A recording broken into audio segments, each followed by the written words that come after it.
Hello guys, I hope you're doing well. Welcome to a new video. First I want to say I'm sorry for my ugly English. I think it's the first video I make in English, or I try at least. And sorry for my ugly, disgusting English. I understand everything in English, but I rarely speak English. Maybe once a year in holidays for a very short time. So yeah, but it will get better. Please bear with me. The reason I make this video in English is because, well, it's the only reason. This knowledge, I think it's the most important and fascinating knowledge on our planet. Really. It's so mind-blowing. You will see why. It connects so many things. It rewrites our history and shows you what our, well, true history. And it's such a shame that it's only available in the German-speaking parts. No one, absolutely no one, talks about these things in English. And that's one of the biggest mistakes of our time, because if this knowledge would be, well, available in English, we would live in another world, believe me. It's really this fascinating and interesting. So, I want to talk about this guy, Professor Dr. Heinrich Kusch. He's from Austria. He's an archaeologist from the University of Graz, like I said, in Austria, Österreich. And he's an cave explorer and, like I said, archaeologist. Sorry, that word is not easy for us here in Switzerland. And what he found should be on every main page, on every newspaper and TV station worldwide, 24/7 for the last at least 10 years. Because what he found is not really new. Well, he found more and more, but it's nothing really new. The background or the core that he found, or the topic itself. So yeah, and here you see it's the biggest bullshit mainstream page, Wikipedia. It has nothing to do with conspiracy theories. Wikipedia calls everyone a conspiracy theorist very fast. If you read about Kusch, you don't read conspiracy theorist. You read Heinrich Kusch, österreichischer Geologe, Archäologe und Autor, in English, Austrian geologist, archaeologist, and author. Yeah, sorry for also the maybe wrong words I say, because I have no script. It's all from my head, so it's not only that I speak pretty bad English, it's also that I have no script or nothing to really orientate me. So yeah, please bear with me. And I don't want to make this video because it's pretty embarrassing, but I have to, because it's so important, it's so mind-blowing. Well, anyway, like I said, you can read here nothing from conspiracy theorist. He's just a guy that teaches at the University of Graz and digs out some interesting tunnels and makes study on them. And what he found is absolutely crazy. Just short to show you, there's a guy, also a Swiss guy. He worked at the ETH Zurich, the most famous and biggest university in Switzerland, the ETH Zurich. And just to show you how fast Wikipedia calls someone a conspiracy theorist. He's a guy, Schweizer Autor, Publicist and Verschwörungstheoretiker. Swiss author, publicist and conspiracy theorist. Why they call him conspiracy theorist?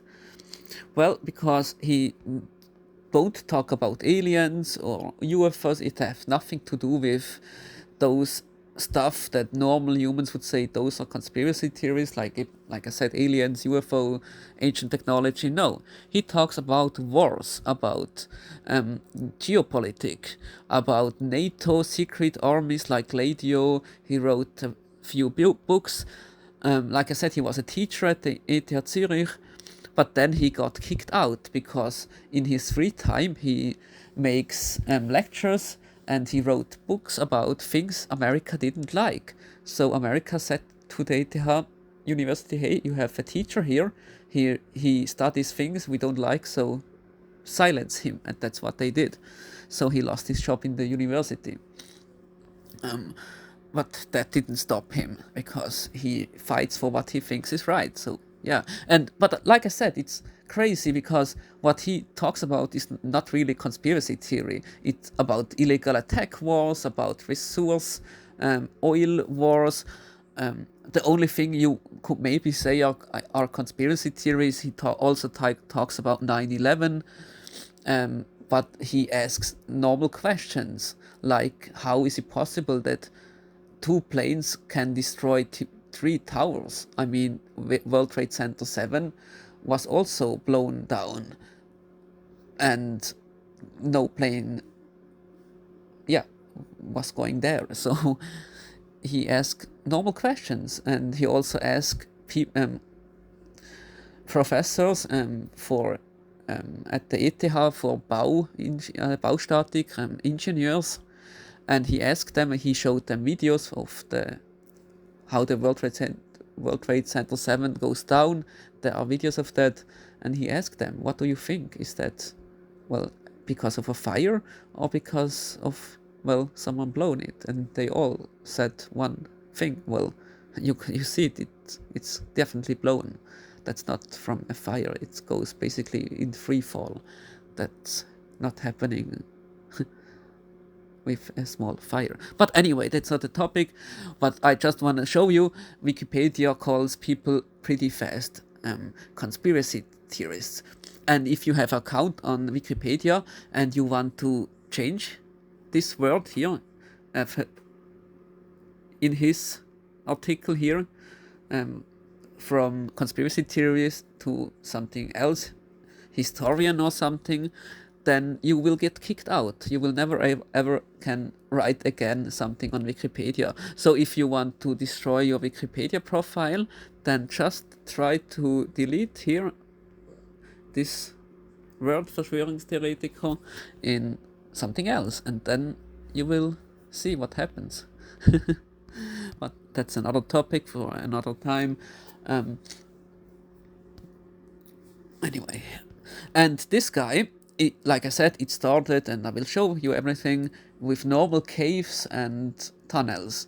But in the last 5-10 years, he found out some things that he didn't want to find out. Basically, because if you ask Heinrich Kusch 20 years ago, do you believe in aliens and UFOs? He would say no. There are no evidence for that. But he found things, and he couldn't ignore it any longer. And he himself says, I wish my studies wouldn't end like they did. He wish there would be another solution, because the solution he found is not a good solution, not for him. He gets basically no more money for his studies, for his diggings, for his, work. It's very hard to get money now, and funds, because it's a topic no one really wants to talk about. And it's a topic that, like I say, and I will show you guys, it destroys our normal picture of our normal history. So it's not something, our establishment, Vatican, and our governments want to talk about, really, and our normal scientists or scientist community.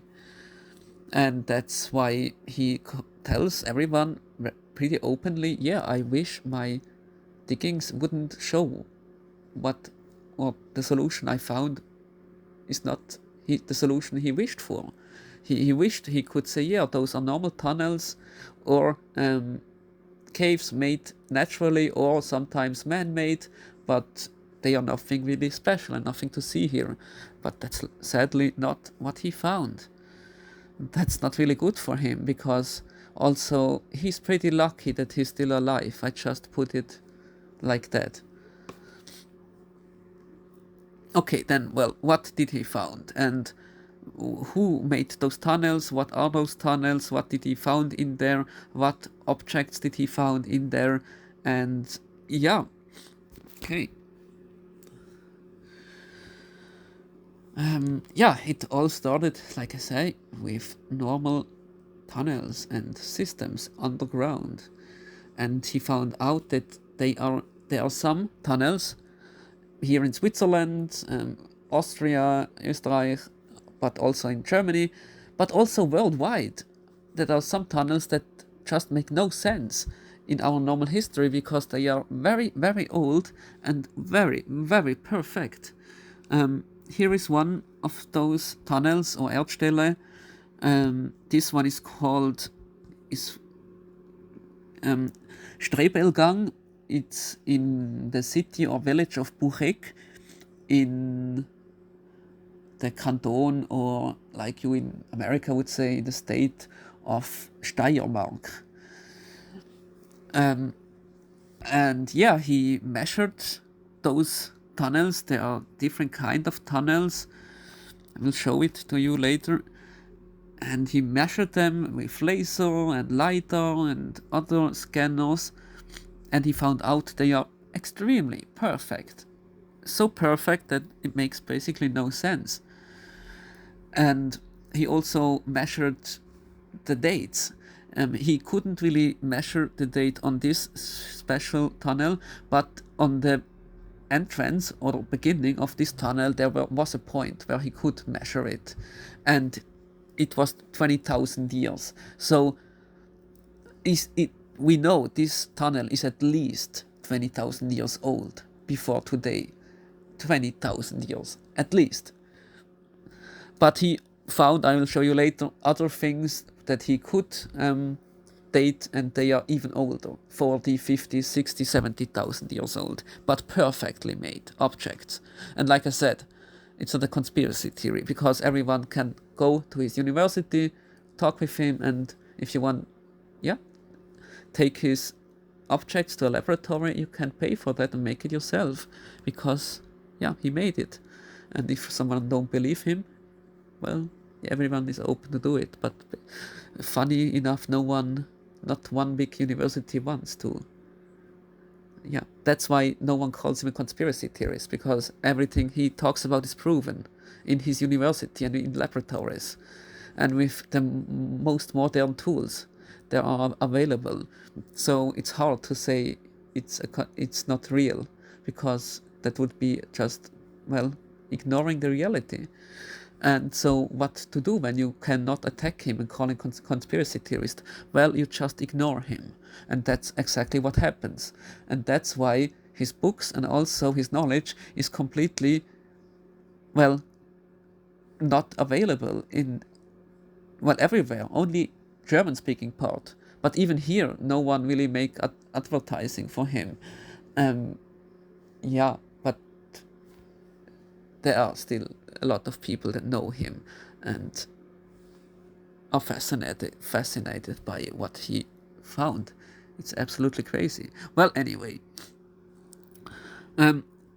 he also, when he started this tunnel, they also took a magnet, and a very strong in industry magnet, the strongest they got, wrapped it in a glove, in a socket or something, and drove it across the wall of this tunnel, or yeah, whatever this you want to call it, because they knew him. Maybe we found some things, or we can pull out things and look under the microscope and find out how this thing was built. So yeah, they made that, and they found things. Here is under the microscope. First they found out the walls of those tunnels, basically all of them, but especially this one, but most of them, they are glazed, the walls. So glazed, it means someone made them with or worked with tools with over 1800 degrees Celsius. Yeah, over 20,000 years ago, someone made those tunnels with something that worked with over 1800 degrees Celsius. Only then those walls get glazed. And that's not the only thing he found. Here is also another microscope. It's a glazed wall. Here, this ball is like it's the wall or the rock. When it's get melted and glazed, it forms such bubbles.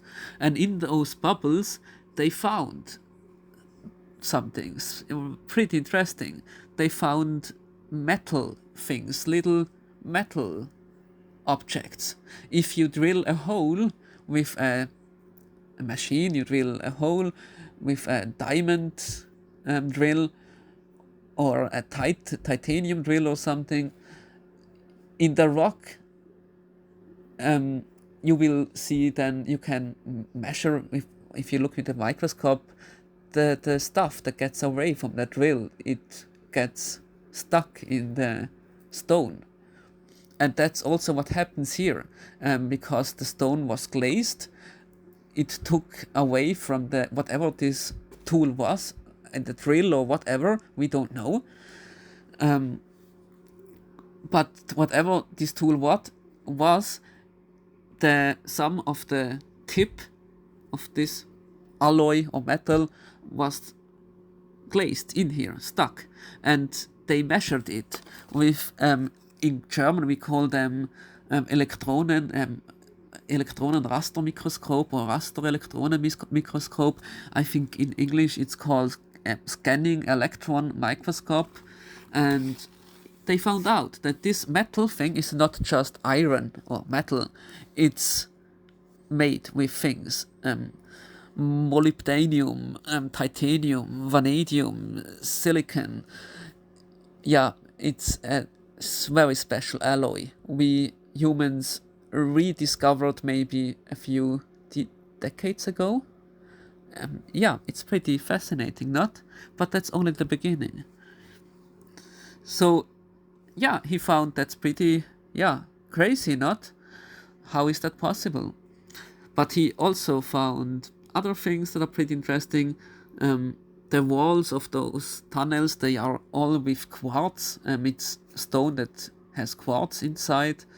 Also those round Rundgänge, they also were all filled with quartz sand.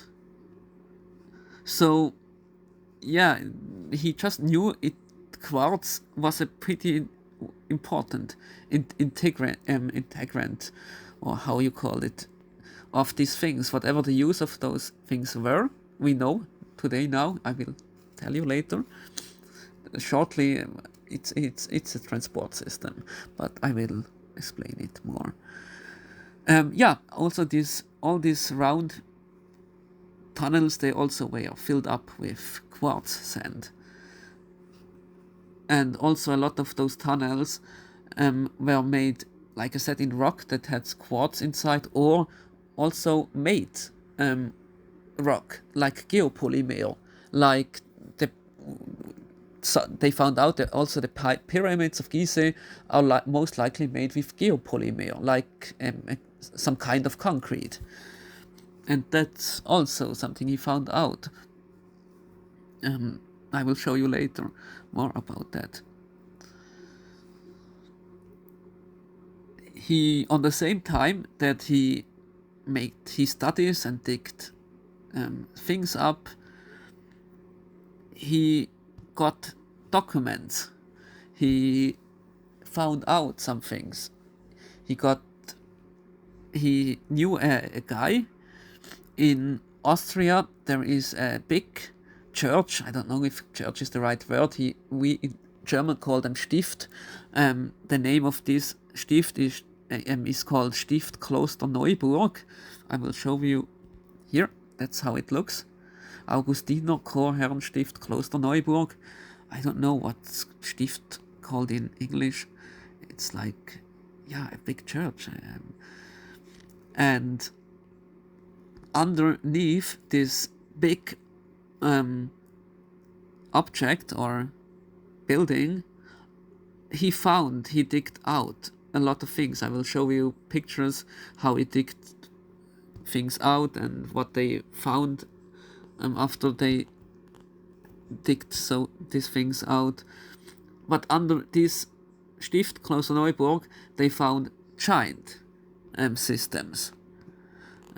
They called it 12 Apostelzeche, and this is only 1 or 2% that they digged up. It's ginormous. Everything underneath is, well, buried, but they filled it up. I will explain why and who filled those up, because you can see he has to dig it up because someone wanted to destroy these tunnels.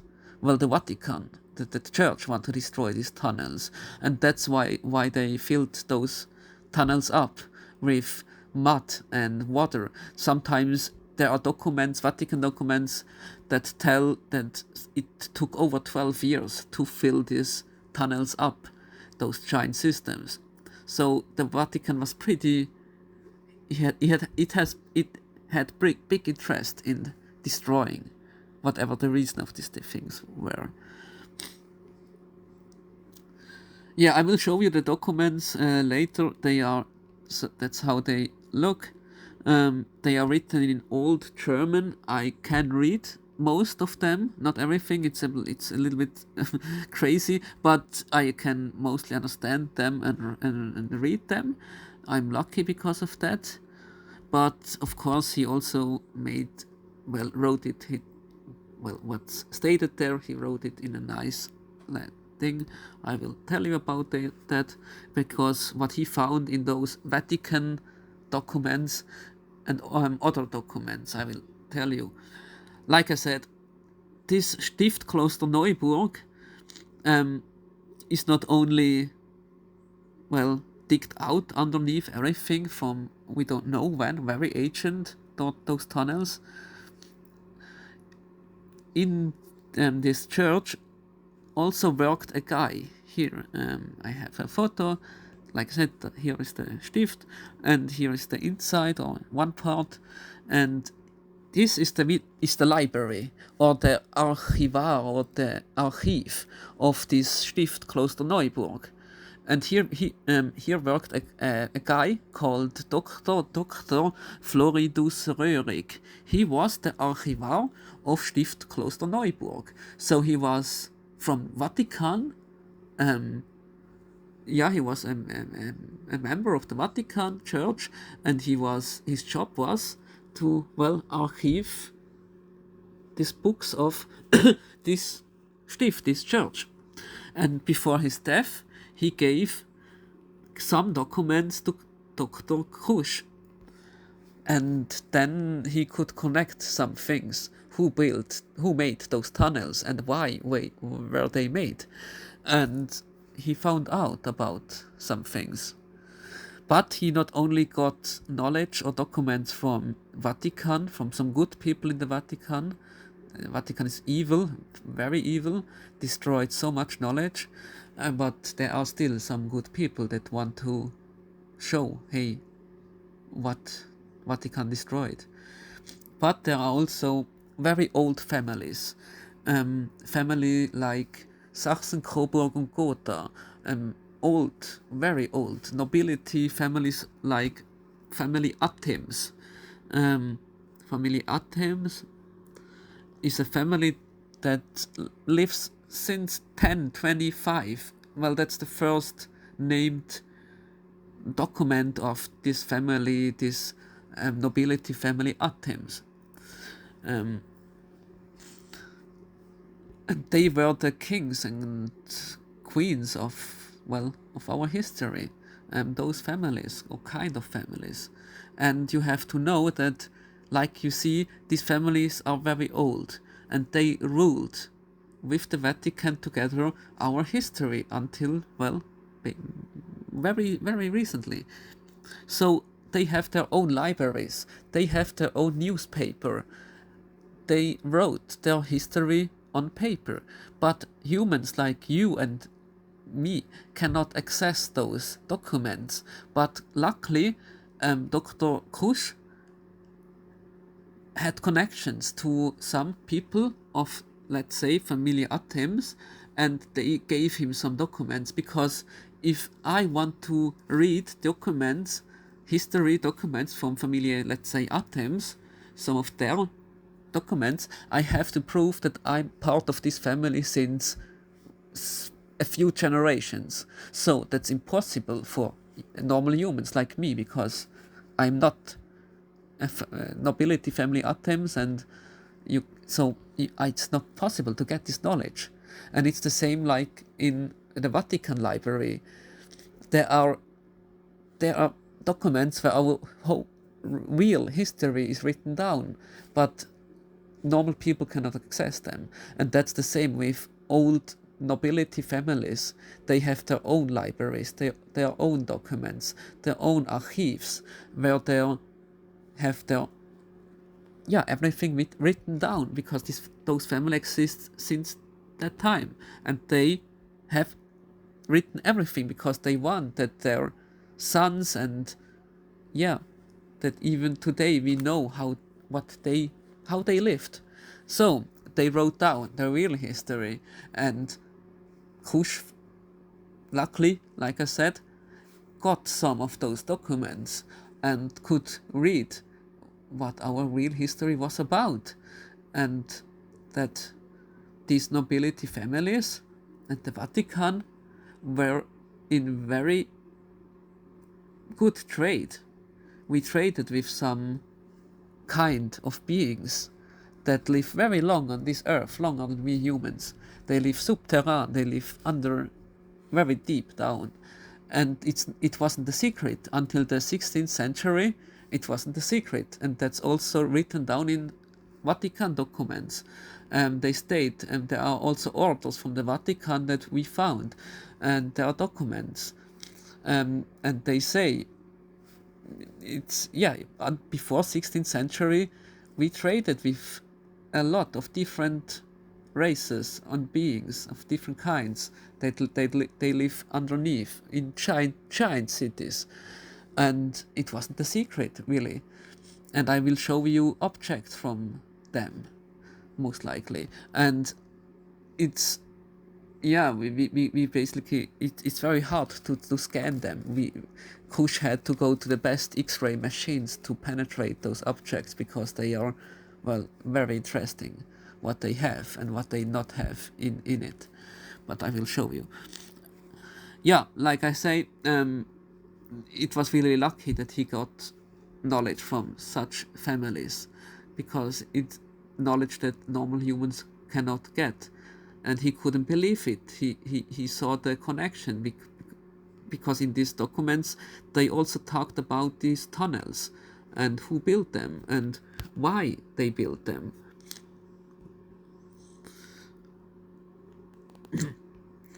Like I said, in the 16th century, in the middle, I think about it's in the middle of in the 16th century, the Vatican decided to change everything, to change the history, to destroy the knowledge.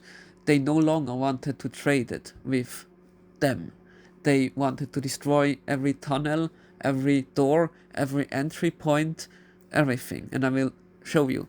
In these documents also are some entry points written down, and Kusch found them. He looked for them, and he also found them. This house is also on a door, on an entry point. It's from the familiar Athens. This house was built by the familiar Athens, and this ground is still owns the family Athens, and they built this house. Why? Because there was also a doorway to one of the cities down there, but they destroyed it. Also, they sealed it here. Not only, the Vatican gave the order, and those nobility families, they listened, and the Vatican destroyed and filled a lot of those doorways or tunnels, but also those nobility families looked for that. you cannot access them anymore. Also here, but I will tell you more about that. That was also a doorway into one city. And Johann Sigismund Zapolya, he was, I think, a Hungarian king. He also listened to the Vatican and filled them up. Before here, there was an elevator. If you, it's not you here. It's in Scharfenegg, Burgenland. It's not a secret where this is. You can take a shovel, start to dig here, and after a few hundred meters, you will find some pretty crazy thing. But you will cannot dig because they will not let you dig here. Believe me. But it's one of the places, and that's also in the documents. Well, anyway, like I said, before the 16th century, it wasn't really a secret. You can see here a human that built an underground tunnel, and here you can see some other being that also builds an underground tunnel, but it's not a human, and it has other tools. You can hear is a chisel, the hammer. He doesn't have a chisel. He has some kind of a staff or whatever you want to say them, a stab and a thing, a bat, and with those things they could like vibrate out those stones or that material. But yeah, also here same thing. You can see again they with some special instrument they could very easy made those tunnels. Also here you can see humans on a boat with some entity, and they also have some device that, yeah, it's like a motor. It's not natural. It's some device. It's some kind of technology that the humans knew that some these underground beings had, and we used them. Some of the nobility families used and traded with them, and used their technology and gave food and other stuff to them. Like I said, even the Vatican documents tell until 16th century, and then it all went downhill because of some things that happened. And then the Vatican said, okay, enough, we will not longer trade with them, and we all destroy everything. Yeah, all legends have a core of truth. Those women are called here in German-speaking parts Uni woman, and some kind of they really lived. It's fucking unbelievable, but yeah. And another kind that's called Wurm, or well, that's a bad word. They here in one document, in one of the documents we found, it was also written about one kind of beings. Here Abschrift Wurmakt 1655. They here they talk about there was they were different kinds of beings that live underground. They look different because they are different races, different kind of beings. And one kind was half dragon, half reptile, or half human. We would today say reptiloids, but yeah, they really live, and they still live underneath Vienna. It's a giant city. NASA also knows. They put in 2022 LiDAR radars to scan down there. I will show you later. And energy, yeah, egal. I will show you later. And in these documents you can read that these beings, half dragon, half human, they were very friendly at the beginning, and we traded with them, but we humans are like we are. We get dumber and dumber, and there was a point at the 14th, 15th, 16th century where humans no longer respected those beings because they not looked like us. They looked maybe uglier, would humans say, and that humans started to attack them and don't respect them because, hey, you are not human, you are ugly, so we don't respect you. And that's the reason that those beings, or those one kind of beings, like the church calls them worm, or the worm in English, but that's not a nice name. They call themselves Kara. That's the name of their ship or their race, Kara. And yeah, it's not by chance, this word. It has also to do with, anyway. Yeah, in these documents they write, the Vatican, that these beings, they get evil, or because the humans disrespected them, they also got evil and thought, hey, what the fuck, we have technology, you can even not understand, and you make fun of us.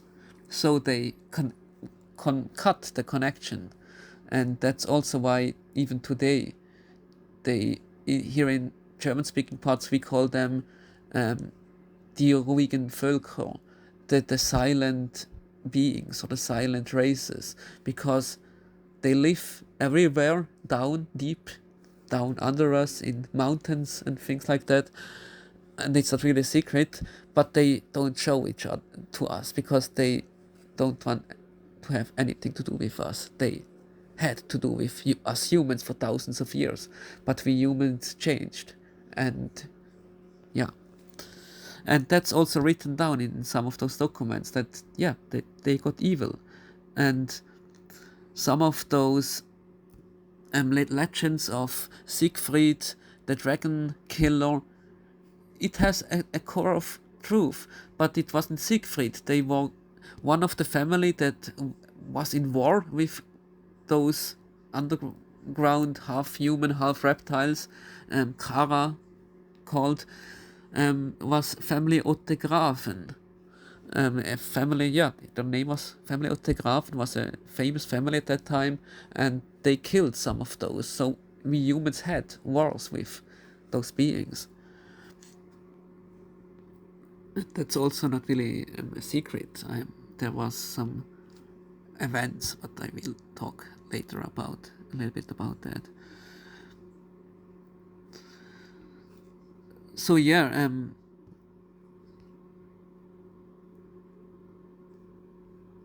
it's, yeah, I think it's really, really fascinating. And not only nobility families sealed the pathways and the doors to those places. Here also Wartberg is also in, I think, Austria. This church is also paid from a nobility family.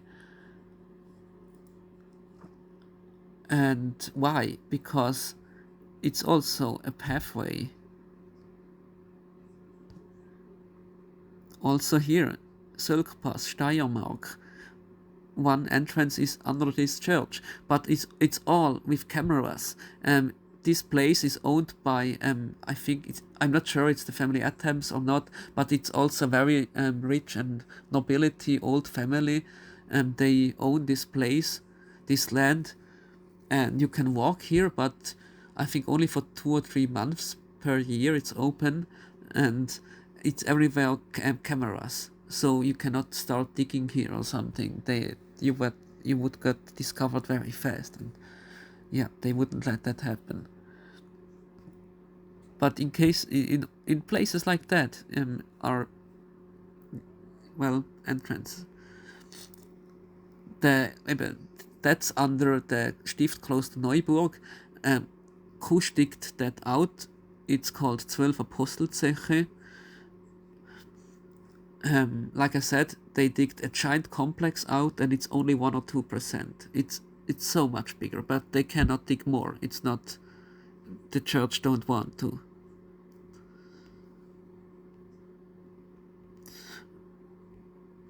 Also, today they build new buildings, and they destroy still. Here it's you can see it's an old tunnel. They just destroy it because they build new buildings, and they fill it up with liquid concrete. So same like 16th century, they filled up those tunnels and objects, and we do it still today because it's a part of our history no one's want to talk about, because it's pretty hard to explain. That's also in one document. Here in one of those documents, it's the order from the, I think it's that one, I'm not sure, it's the order from the Vatican that tells, yeah, after thinking about it, we, the Vatican, want to destroy the 12 Apostelzeche, and with flooding we will, yeah, destroy these tunnels because it's Heinrich. It's, yeah, it's not good for our belief system. And yeah, they also say they have to bury those stones. They talk in those documents, Kusch found which stones they mean. They mean those stones. They have some pretty interesting anomalies. Energetic, they are normal. Kusch tested them, they are nothing special. They are normal teeth. In German we call Tiefengestein. I don't know what's the word in English, but it's normal stone. It's not like some crazy, yeah, stone geopolymers. No, it's normal stone, natural, but it has some interesting energetic abilities. It can glow from time to time. It glows from the inside out. It's not from a UV camera. It's normal light, but it just glows. It's crazy. And they found a view of those stones. That's another one. There was a television TV, one of the most famous, or the biggest one in Austria, ORF1. It's the most famous and biggest TV station in Austria. We also in Switzerland have ORF1. And one time they filmed this stone, and one of the moderators or one of the interviewers touched this stone, and yeah, 1 year later the stone started to glow, and his hand was still, you could see it. His yeah, yeah, it's pretty interesting. We don't know how this glow starts and why, but something to do with energy. But energy transfer, it all this thing. The only reason for these tunnels are energy transformation, and nothing else. And you can see how much they digged out, and it's only 1 or 2% under the Stiftskloster Neuburg. That's another tunnel.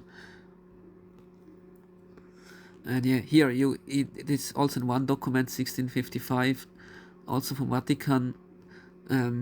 They write about the family of the Otte-Graven.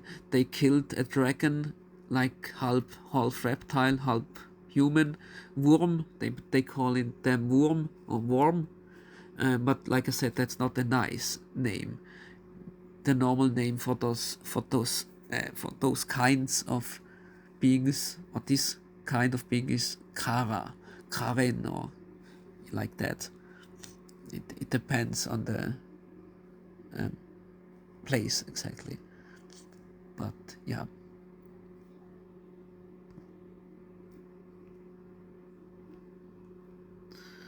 And in those documents there were also places, and like here in Pölstal, Steiermark, where there are entry points to those underground cities, and Kusch found those. They scanned the places where they they wrote,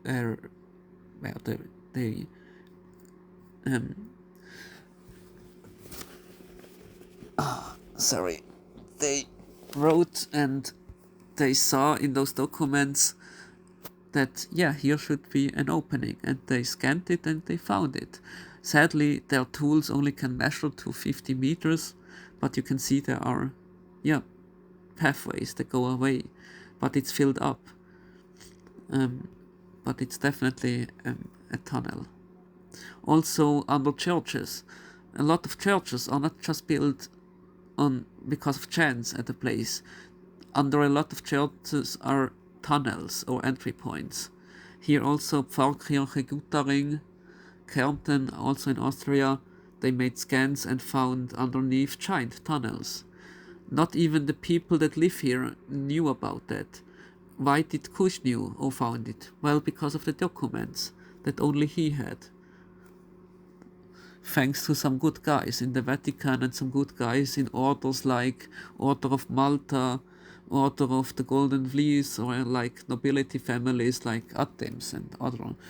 It's there where this knowledge is still, not really a secret. Also, in Second World War, the Nazis, they knew about everything. Hitler wanted to meet those underground beings, but I think he never did. And they bombed everything after they knew they will lose. They bombed the entry points to some of here is one bombing. Kusch investigated it. Here was an entry point, but the Nazis blown it because they don't want that some Americans knew what it is. Also here it was a burg, a castle of the Nazis, and Kusch also found anomalies when they scanned with ground radar. They found giant tunnel systems underneath. And yeah, like I said, people like Adolf and basically every high-ranking Nazi knew about these underground beings because what the Nazis, they plundered, they stole from churches documents and they wrote about it, and they found out about those things.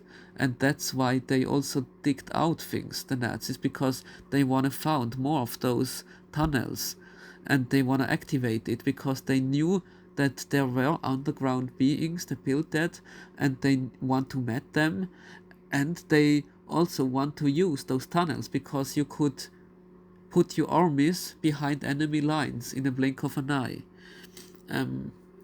Luckily that never happened. Also those stones, we call them in German Menhire. Those often they are like a signal. Hey, here underneath are tunnels, and is a place where it's interesting energy. The church, this is also a document Kusch became from Dr. Röhrig, the Archivar of Stiftkloster Neuburg, and you can see here STV is the short for Stiftkloster Neuburg, and you see here lines that go away, tunnel systems, but not everything are tunnel. Those are also energetic lines. Most people would know them as ley lines, but the Vatican don't call them ley lines. The Vatican, in Vatican documents, they call them Grund- und Fundamentallinien. In English, basic lines or ground lines and fundamental lines. And it's nothing else than energetic lines, natural energetic lines from our Earth itself. And those beings knew where these lines are, and they knew if you build some tunnels in some way on those lines, you can transform materia into photons, light particle, and transform them into, the underground cities. So it was nothing else than a transport system, a very ancient and technology, advanced technology transport system that is very old. And the church knew all about it. And also in those documents, they tell or they say, those beings, they built those things in generations, and they bettered the technology and advanced it, and we traded with them. And that was the only reason why these tunnels existed. It was a pathway to those underground cities. And there were there were normal tunnels where you could walk to those cities, but they were filled up, like here in the 12 Apostelzeche. Here is a giant tunnel that goes down, down, down, down, down. They only could measure to 60 meters, but yeah, it's filled up, so it's not like a hole. It's all filled up. Here they tested this ground. It's some kind of geopolymer, extremely hard, very hard to penetrate, and it's all filled up, extremely far away. So here is a path you could go. You could, if yeah, you with a lot of effort, you could dig it out, and you could, well, go down, and at the end you will find a city. So yeah, but there are also like other ways, other tunnels, like this one. This is not a tunnel where you can walk to these cities. It's a tunnel with quartz stone, and there was a guy, Dr. Kusch knew him. His name was Dr. Wolfgang Neugebauer.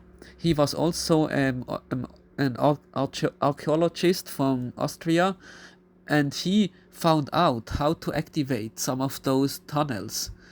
You have to make a frequency, a sound, and you have to repeat it in so many ways. I don't know which sound Kusch knows, how and how much. It's the same like in India, mantras. To repeat it 108 times, it has all the reasons, and it's not because of nothing. And there are ways to activate those tunnels. And Dr. Wolfgang Neugebauer, he made it, and he could teleport himself. He made it 2 times. He teleported himself from one place to another place, then with those tunnels.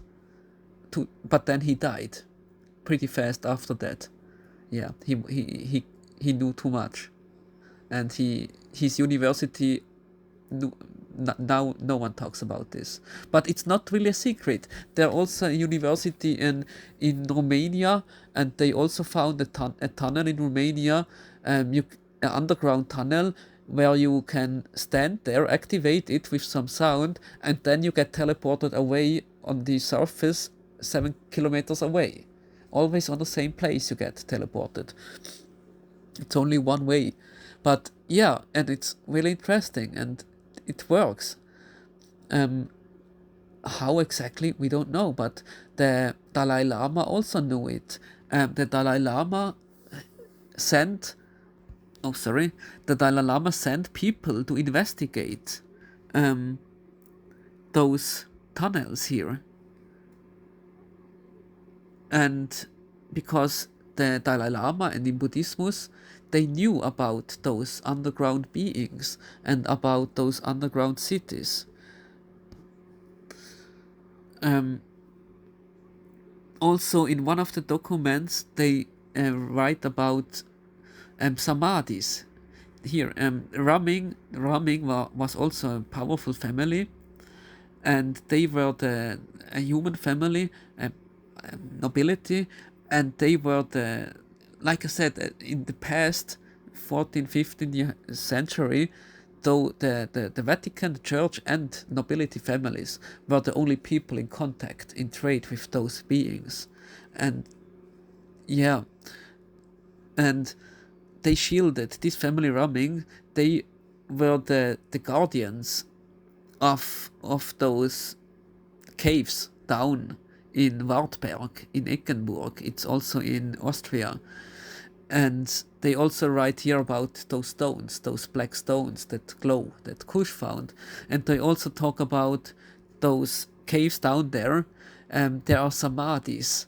Samadhis are a kind of beings that are in a state of meditation since thousands of years. And they also write in those caves are the sewers or the I don't know what you want to call it, sewers or well, that can bring everything back that is lost or missing or gone forever. So what they mean with that, in those caves, there are beings, they call them, say, samadhis. They are in a state of meditation. But why? What means the Vatican document when they write, there is the source of everything that is lost can bring back? Well, they mean the human gene pool. These samadhis are in they are in meditation in those caves, in some of those caves. Some of those beings, they have a job like we, and so one of those jobs is to, well, be a samadhi and be in a meditation for thousands of years in some of those caves. Why? Well, if something happens every 12,000 years or more, there happen things on our Earth, like a micronova, a strong sun eruption, and humans die. And if that happens, those samadhis, they wake up and they will bring back what's lost. And what will be lost? Well, the human gene pool, the human genetic, and they will see it again. So that's also the reason we humans are, it's not the first time humans are here, it's the fifth or sixth time. Because if we die, if humanity dies, these samadhis, they will, well, start a new humanity, because they are the guardians of the gene pool of humanity. And yeah, it's pretty interesting. And it's also stated a bit, they live under the Ort Guttaring. It's, like I said, it's a place, a village in Austria called Guttaring. And they also say, here in Switzerland, Germany, Austria, a lot of villages and cities ending of the word ing, E-N-G, I-N-G. And in Vatican documents, they say a lot of those places. I lived long, I was raised up in a place that's called Martalen. It's a small, very small village, 1 hour away from Zurich city. And the nearest village where I grown up was called Adelfingen. It's also with Ingen. And all those cities or places had a contact with those underground beings. Well, not today, but until the 16th century, 15th century, or whatever. That's where the name's from. But yeah, I know it's pretty extremely fascinating and unbelievable, but yeah, it's sadly the truth. Also, here things that Kusch found and analyzed.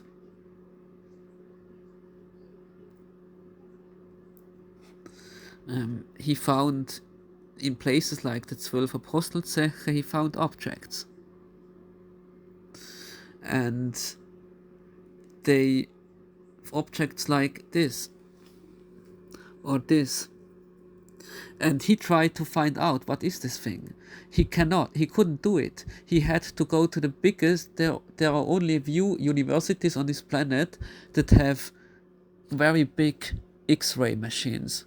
And only with the biggest, strongest X-ray machines we have on planet Earth, he could penetrate some of those things. And then they found out what it is. Well, not really, but they found out what's in it. And it's things: iron, aluminium, mangan, silicon, titanium, things, but it's 50,000 years old, this object. Also those things, they are over 50,000 years dated. Here is the leper or just a thing. He found out what this is metal, but you can see aluminium 35%. Do you know when aluminium was rediscovered? When we humans rediscovered aluminium in such a purity? 19th century. Yeah, this is 50,000 years old, this object, but has aluminium, silicium, and that's, I think, in English called silicon. Then iron, chrome, bly it's in English, I think lead. Yeah, lead, titanium, copper, zinc. But do you see what's not in here? What should be in everything made on our earth? Every living being and every dead material has some percent of that in it. It's carbon. But those things, those objects, have 0% carbon in it. Our life that we know today is based on carbon. And every material on Earth has some little percent carbon in it. Those objects has 0% carbon in it. So I don't know. They are not made on our Earth, not on our surface. I don't know if they are made in the Earth or on another planet. But definitely it's extremely a special anomaly that Kusch couldn't explain. Also, he found such things, crazy materials. That's the inside of this thing. Kalium, bismuth, lead 214. You can clearly see it's machined, but 50,000 years old.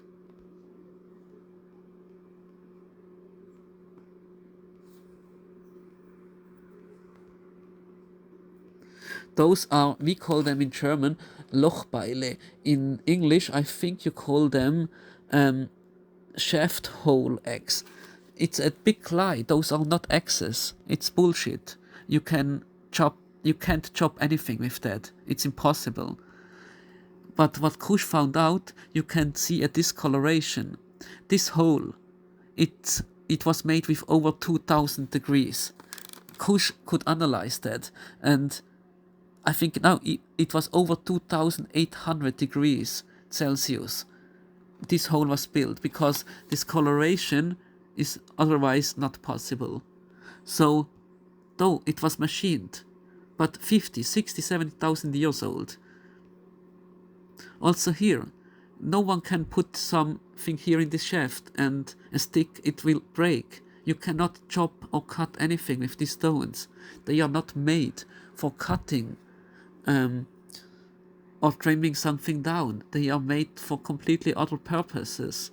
They are made with mechanical tools. Also here, it makes no sense. The big X head has a small hole shaft, and the small a big. Put here a stick in, and it breaks immediately. You not can chop one time with this. It has nothing to do with the X head. It has a completely different meaning. It has something to do with energy and nothing else. What exactly, we don't know today. Kusch yeah, he knows, but yeah, maybe some other time. And also here you can see whoever drilled this, they first drilled it, then they knew, oh, it's not straight enough, so they go out and then drilled again straight, and you can see that's 50,000 years old dated. Who made that?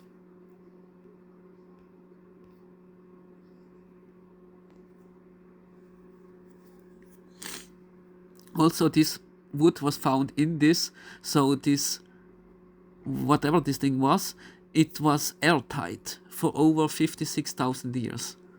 Because if not, this wood would be, well, dust. But it's still wood, and this wood is is 56,500 years old. How is it still intact and not, dust? Well, because this thing was sealed, airtight, for this long time. Also here, these figurines are nearly 50,000 years old. Here, very, very interesting. This yellow, it's not just yellow. You know what kind of yellow it is? It's cadmium yellow. Cadmium yellow. It's even today, cadmium yellow is one of the most expensive and rarest color you can get.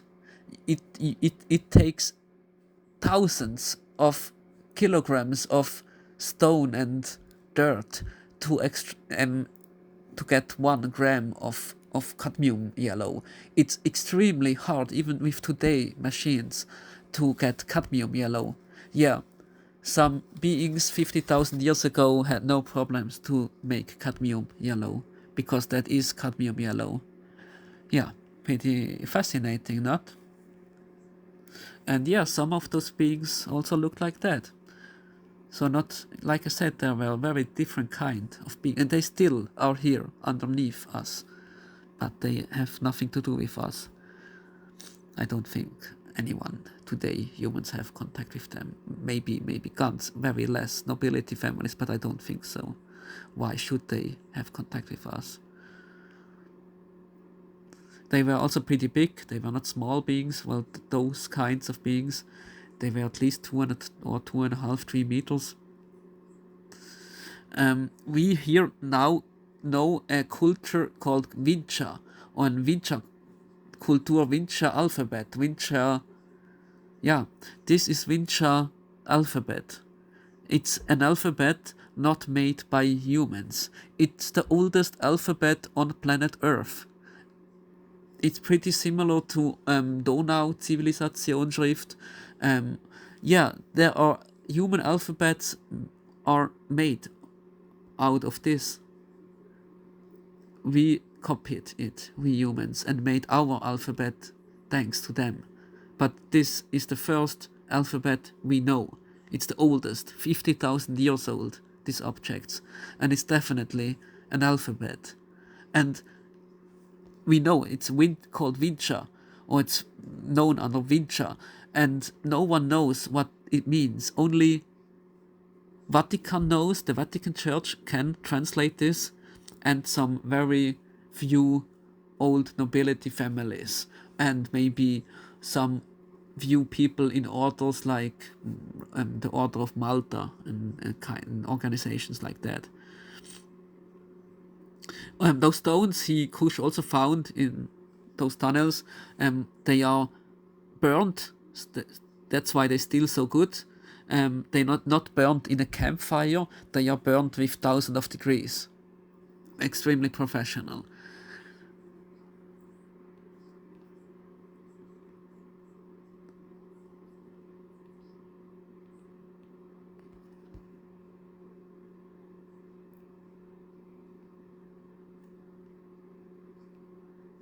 Here also pretty interesting. It's an UFO, and you can see, or it interacts with a spiral. With Kusch thinks it's an energy spiral, maybe a gateway, a wormhole, and it has problems with interacting with it. So people ask sometimes why UFO crashes. If they are so technology advanced, why would they crash? Well, maybe because the Earth has sometimes energy that it, well, goes out, and sometimes this energy can get problems with technology on board. And you can see here on the ground arrows up and down. It destabilizes this object because of this kind of energy, whatever they mean. Maybe it's like kusch means it's the energy they mean for teleportation or transportation. Not sure. Also here, Kusch gave those stone to astronomic guys. They all said one thing. Yeah, it's star system Taurus, Aldebaran. So one kind of those underground beings, one race, one kind of being, we know they come from Aldebaran, from the star system Taurus. It's interesting because in science fiction, since dozens of years, there are, well, theories that there are aliens. Well, there are some aliens that come from Aldebaran, and yeah, now we know there are really beings that live since millions of years under our feet, and some of those beings, not everyone, but some of those kind of beings, they come from this star system, Taurus and Aldebaran. And yeah, pretty fascinating.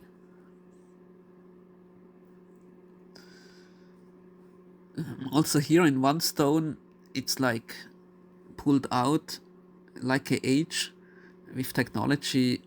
Yeah, we still don't really can understand, but it's 50,000 years old. Yeah, basically all those objects he found, they all have some kind of anomaly inside, because if it's the integrants, crazy materials we know since a few years, or because they have some energetic abilities, it's just strange. And like I said, those are the maps from the Vatican, where those tunnels are built on, because they don't work everywhere. So yeah, it's very fascinating. I only told you now maybe 10% of what Kusch, Professor Heinrich Kusch really found, but I think it's enough. I rambled enough along. It's yeah, it's pretty sad, but I could tell you so much more about those things, but it's hard in English, really. It's not easy for me, so I hope you can, yeah, understand. And yeah, and only short, even there are places like here, they are also filled, and we know who filled them. Even here, Johann Sigismund Zapolia, he listened to the order of the Vatican and filled them up. Also in one document, they wrote, because of some events that happened 1520, 1561 and 66 or so, there I think here, 1510, 1520, 1561, 1566. Because of those events that happened, the Vatican decided to destroy everything. We know what happened on these dates. The only date Kusch is not sure is 1510. On 1520, this happened. Over Vienna, there was a giant spaceship for days. Then in 1561, in Nuremberg, also under Nuremberg, German city, everything is holed out. There are giant cave system under Nuremberg. This was the Nuremberger Flugschlacht. And we know today, Kusch knows why this happened, this fight, UFO fight. It was because in the underground there was a device, an advanced technology device, and it was moved from one place to another place. Some underground beings stole this very important device from some other underground beings, and one day later, this big fight happened. And after everything happened, one giant black UFO mothership came and cleaned everything up. It's not like we humans. When we make war, we litter everything and we destroy everything and then we go away and let everything there. They don't do that. If they fight, after the fight, they clean up. That also happened in Switzerland, in Basel, was 1666. Also another big fight of UFOs from underground beings. And after such events, the Vatican decided to, hey, we destroy every knowledge, we don't want to have anything to do with them, stop every trade, fill every tunnel, destroy every entry, and yeah, that was it. That was the lie of the new time. And now the winner wrote the history, and they let out some very big parts of our history. That's pretty important, I would think, because it's pretty interesting.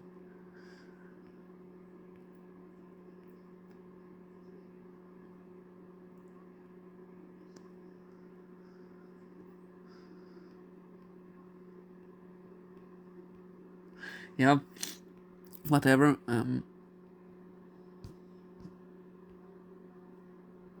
yeah, I think that's it. Um, I could tell you so much more, really. But no, I think it's enough for today. I don't think anyone listens until now. If there's really one human that still listens to my ugly English, you're the best human ever. I don't understand why. Even I wouldn't look my videos because they are so ugly, amateuric, and I speak so ugly English that I couldn't listen to that, I think. So if anyone still listen to the end, you are the best human ever. I wish you all the best and great health. That's the most important thing. Please look after yourself and try to get this knowledge out, really. It's so much proven, and it's one last thing. I started a little bit about it. Under Vienna, there is, like I said, a giant underground city, and the NASA knows it. And under there are tunnels, and Kusch found that under Vienna there are tunnels, and in those tunnels there are anomalies, temperature anomalies. The ground of those tunnels gets heated in seconds from normal room temperature, 10-20 degrees Celsius, to 40, 50, 60, 100 degrees in seconds. And that's also a pretty interesting anomaly here also. That's in Klosterneuburg. There is also this anomaly, because, and it's not really surprising, because those underground cities, they have ways to produce energy, limitless. And if there are too much energy, it goes up, and it can, well, warm, so it can heat some places, and that's what we see here, and what Kusch measured in some of the places, like here it was, there's also the case that some places on the ground and the wall were 1 second 20 degree, 1 second later it was 100 degree, and first Kusch didn't know why, and then he started to measure it, and yeah, after some time, after they found out why, and that's because it's energy that, well, comes from deep down, underground city, and it goes up through the stones and up here to the surface. So yeah, that's also pretty fascinating, I think. And also one thing he found is this skull, and he gave this skull, it's from an animal that's no longer exists. This animal, I think, lived thousands of years ago. We don't know this animal today. Well, we know what kind of animal it was, but it's no longer lives today. And this skull, he gave it to forensic guys because, yeah, he knew that this hole is pretty interesting, but he's not a specialist. So he gave this skull to forensic guys to ask them, what made this hole? Was it a spear? Was it an arrow? What was it? And they all told the same story. No, this hole was made by a bullet, by a high-speed projectile, some kind of bullet. But it's, I think he measured it on 50,000 years or something. Is this measured? Yeah, 45,000 years to 48,000 years before today. Yeah, who had guns that made giant animals a headshot? And 50,000 years ago. And also, I mean, like, also these things is also made with a metal on mangan, oxide, titanium. It's crazy. This thing shouldn't exist, but it exists. And if someone don't believe this story, go to University of Graz. You will find him.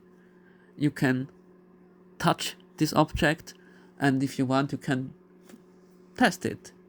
But like I said, no one wants to test it. No one wants to really see if, well, yeah. But that's why no one calls him, basically no one calls him a conspiracy theorist. Not even Wikipedia calls him a conspiracy theorist, because they don't want to advertise him. If you would say he's a conspiracy theorist, well, you can touch it, you just ignore reality. So it's not a good looking. So you better just ignore it and never talk about it again. And I think that's the reason why, yeah, in English speaking part, no one knows about, yeah, this stuff. And I think it's so sad, because yeah, it's really, really interesting. And I think if these books, if people like Richard Dolan would read these books, especially this one, yeah, 90% of his questions that he has about aliens, UFO, and history would be answered. But yeah, rather ask more dumb questions that are already answered. But yeah, I mean, that's the thing. If he don't know, he don't know. And he don't know that this knowledge exists, so yeah. And that's the fucking sad part. That's why I made this sad video with my disappointing English. It's a really big shame for me to make this video, because it's so fucking ridiculous how I sound. But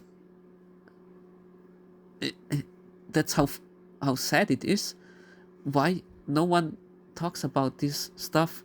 Why no human in the English speaking part talks about Dr. Professor Heinrich Kusch and his findings? At least debate it.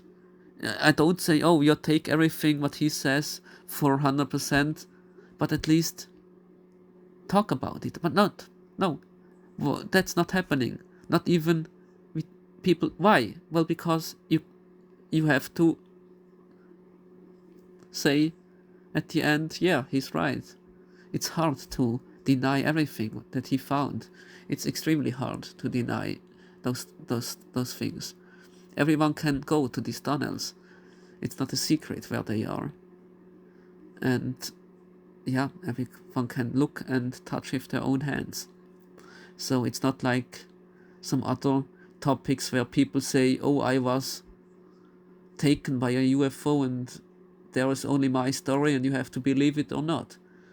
And then, yeah, then you get called a conspiracy theorist and you make fun of, because you can prove anything. But as soon as you can prove things, you don't get attacked. But like I say, Dr. Floridus Röhrig, Archivar auf Stifter Kloster Neuburg, is dead. Dr. Wolfgang Neugebauer, the guy that made the teleportations with those tunnels, the first guy since maybe year thousands, he died also pretty fast. And Kusch, he has also some stories that he was pretty lucky sometimes, because yeah, there are also still good people in the Vatican that helped him, and also good people in nobility families that helped him, but there are also sadly a lot of bad people in the Vatican and other organizations that don't want that we know, because they made such a big effort to destroy this knowledge. And then one guy comes here and destroys it. It's not that easy for them. So yeah, let's just ignore it and yeah, hope this topic dies with him.